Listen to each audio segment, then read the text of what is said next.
How are you doing? This is Martin from Gardens for Life. I'm going to take you on a little walk around the garden. I thought I might as well show you how plants are doing and what we've been doing with them in midwinter. Actually, we're just past midwinter, I believe. This is towards the end of January now. So you can see in the background here there's still a little bit of snow around, but that'll all thaw away now over the next couple of days as we are getting some southerly winds. And with that 10 degrees Celsius positive. So looking forward to a dry week next week and a warm one at that. For those of you interested, we have some workshops coming up. On our website you can find out more.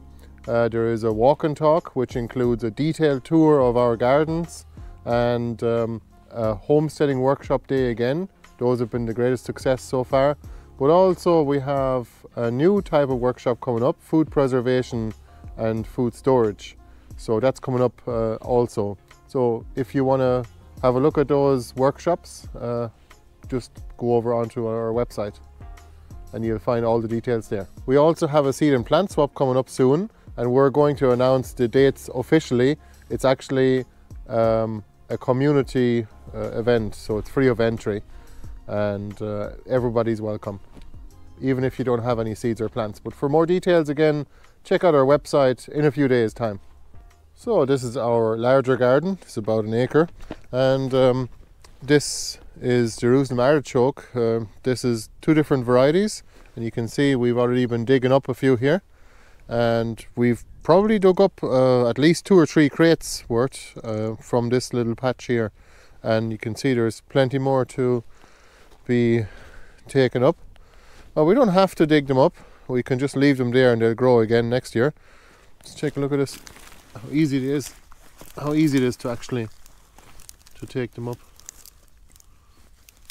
And they don't mind the frost, they don't get frost damaged at all in our experience. Some white truffle and red fusel. Yeah, the Jerusalem artichoke or sunchoke is actually the most rewarding of them all, we've found anyway. You can see here, this bit here needs a bit of attention. The grasses have taken over a little, so we're going to just cover this with black plastic for a few months until early summer, and then we're going to remove the plastic and plant it up again. You can also see some elephant garlic popping up here in places. We planted a clove about a year ago here, and you can see 6 or 7 cloves have now developed and they are now growing, and I think you can just keep them growing and they'll develop into a big cluster of garlic cloves. I don't think there's any harm in leaving them in the ground around the year at all. It might be slightly more efficient to just separate them and plant them again, but there's no need really. Finally we have some Japanese wineberries, and they are absolutely delicious, and they're quite ornamental, especially in the winter time when you don't have much colour in the garden. The stems are lovely and red. You can see the remnants of some mashua plants. I might have a look and see what I can find here today. For those of you who ordered the mashua mega mix, unfortunately we don't have very many yellow mashuas left, but we might still find some yet. See this kale, this is the Taunton Dean kale, and it grows into quite a substantial plant. You could nearly use that for firewood, and you could also use all these bits and pieces here as cuttings to grow more plants. See all of these here, the stems.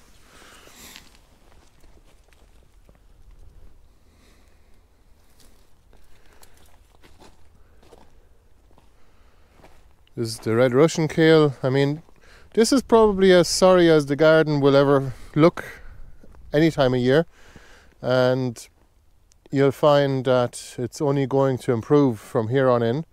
We could definitely do with a little bit of a clean-up day. We might organise that yet, where we bring in people, we invite people for an all a work party, as we call it, and snacks are provided. The red Russian kale is very nice, it's really tender and it's seeds, so we don't even have to do any work for it to grow here year after year. This is the 4th year that it's going to be grown here in this patch now. Here you can see one of our insect piles. So we've basically just been piling stuff on top of the pile for maybe about 3 years now. Bits and pieces like any offcuts, woody material mainly, but also some weeds or unwanted plants as well. So that's going to wash off a lot of fertility into the neighbouring garden bed, and it's going to help the insects too by providing them with a place to stay for the winter.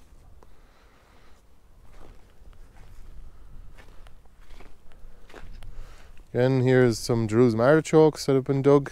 That's a different variety.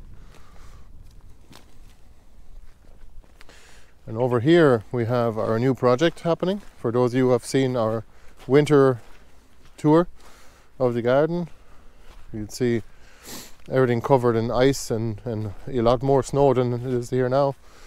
You can see all these compost piles are no longer steaming now. Sometimes I like to go into the compost pile or onto it with my wellies on if I have cold feet, and then the heat of the pile actually will warm up your feet. But these have now finished steaming, so they'll still break down slowly over time. We're going to leave them here for probably another 2 or 3 months, and then we're going to disperse them towards the back there. You can see the plastic on the ground that's going to be removed, and then we're going to cover that ground with a thick layer of compost, and we're going to be able to start growing in that space.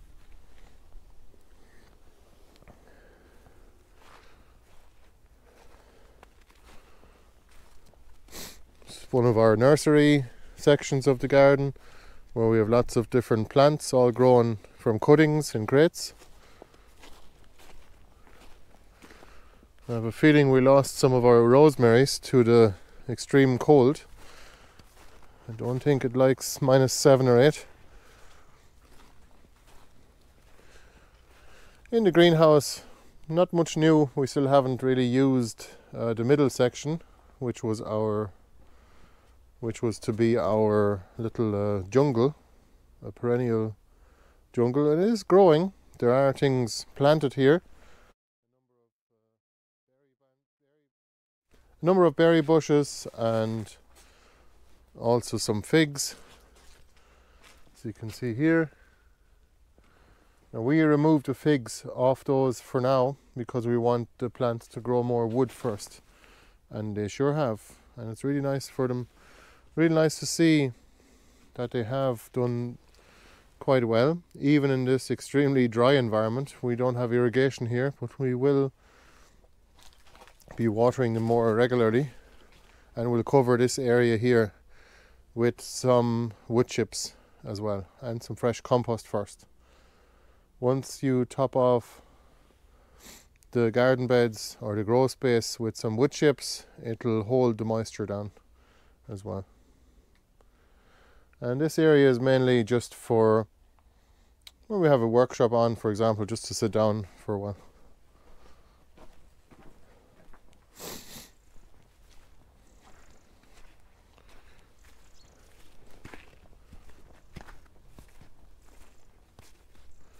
This is actually a sunflower stalk. Again, you could use it for firewood. I mean, it's a great place for insects to overwinter. And we do leave our stalks or any kind of old plant debris, we just leave it on the garden bed, so that again we're helping to insulate the garden bed a little bit, but also to give the opportunity to the insects to stay over winter. These are mainly yacon plants. I'm going to be digging up 1 or 2 of those today, and there are some other tuberous plants in between. We found this whole big garden bed or grow space to be fairly productive, but not so much for ochas and smaller tuberous plants, mainly just for mashuas and yacons. And here's the robin. The robin always follows me in case I dig up some worms.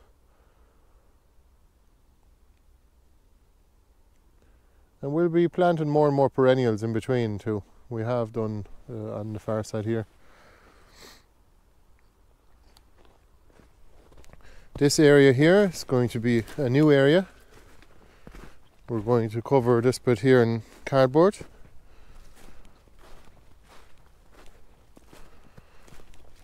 And we're going to remove all of that plastic here along the edge.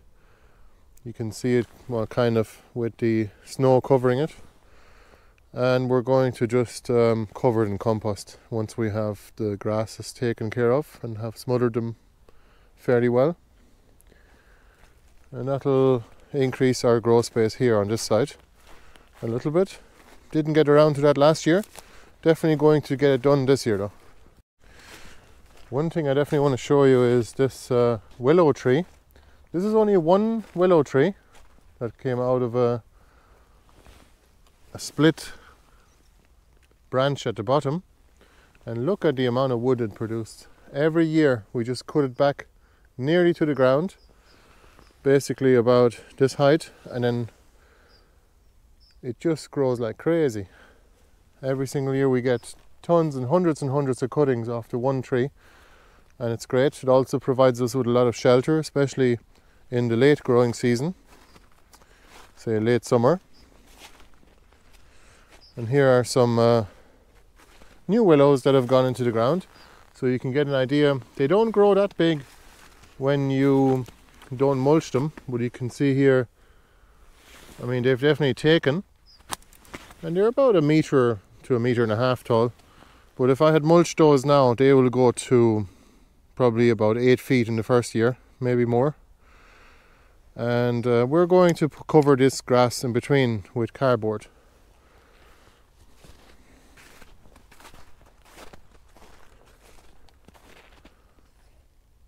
This is the front garden now. This was done with 2 volunteer workshops. All the planting and all the spreading of the wood chips was. And you can see the shelter belt has been thinned out a fair bit because we've been doing some maintenance, but at the same time harvesting of cuttings. That's what we always do. We like to combine and stack functions. You can see here some of the smaller branches have been cut away already.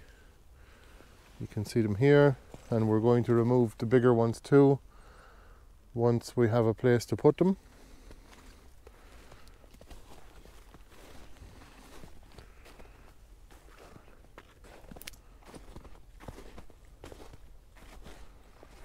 Look at this curly willow.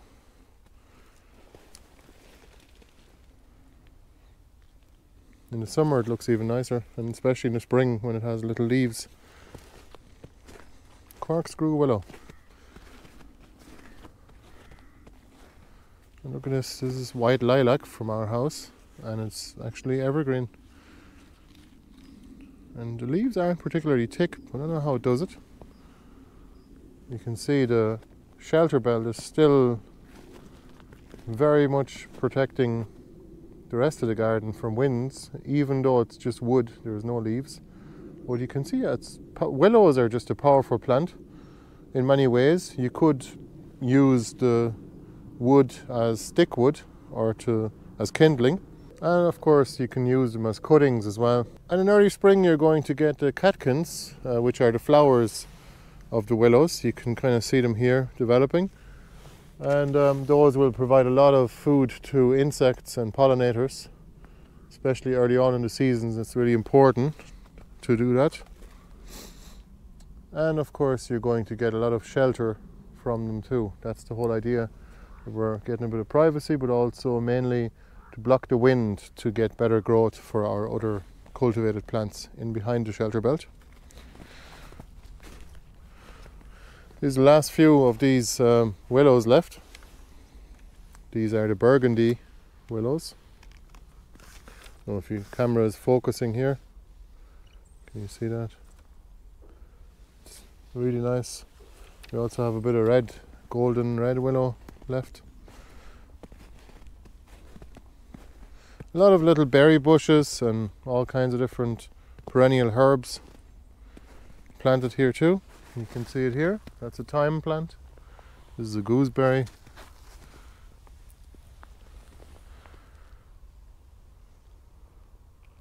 I mean, it all looks a little messy now, this time of year.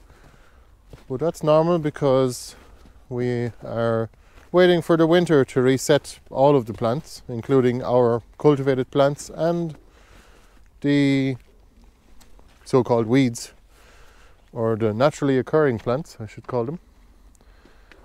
You can see there's a whole lot of raspberry plants here too. I'll show you on the other side.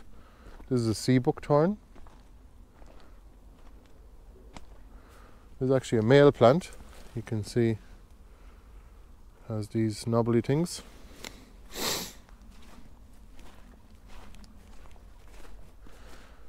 This was actually meant to be a garden bed, a no-dig garden bed. And yeah, the raspberries have come from the shelter belt all the way over to here in a matter of only maybe 2 years. And I'm happy with that because we're going to get a load of raspberries to eat, but also a whole bunch of plants as well that will develop from those. We can, we've already dug up about 20 or 30 plants just from this little patch here. And it's actually the birdland variety as well. It's primocane, so it has fruits twice a year as well. You can see here, these are the newest garden beds on this site. These are some purple garlic that have been planted here exactly 1 year ago. So we just left them in the ground for now, let them develop for 2 seasons, and we'll harvest them then. Hopefully you enjoyed that little tour. I don't want to make the video too long and it's getting a little dark out here already. So if you're interested in coming here to actually see the garden in person, it'll be a 2 or 3 hour walk around our gardens and some other gardens that we're going to show you too. If you're interested, just take a look at our website. There are tickets for sale. Very few of them left now for the upcoming event on the 29th. But if you are watching this video afterwards, just take a look at our website. I'll put a link below. There's always some workshops coming up, either practical or theoretical ones, like homesteading and food preservation, and even home brewing sometimes, and no-dig gardening. We also have a no-dig gardening course as well on our website. So it's an online course. It's mostly video, and you can just actually do the course from home. So if you don't want to come here, if you're too far away, well then that's one way to actually learn from what we do here and also to contribute to the work that we do here. We highly appreciate any support, and we will see you in the next video. Thanks a million. See you. Bye bye.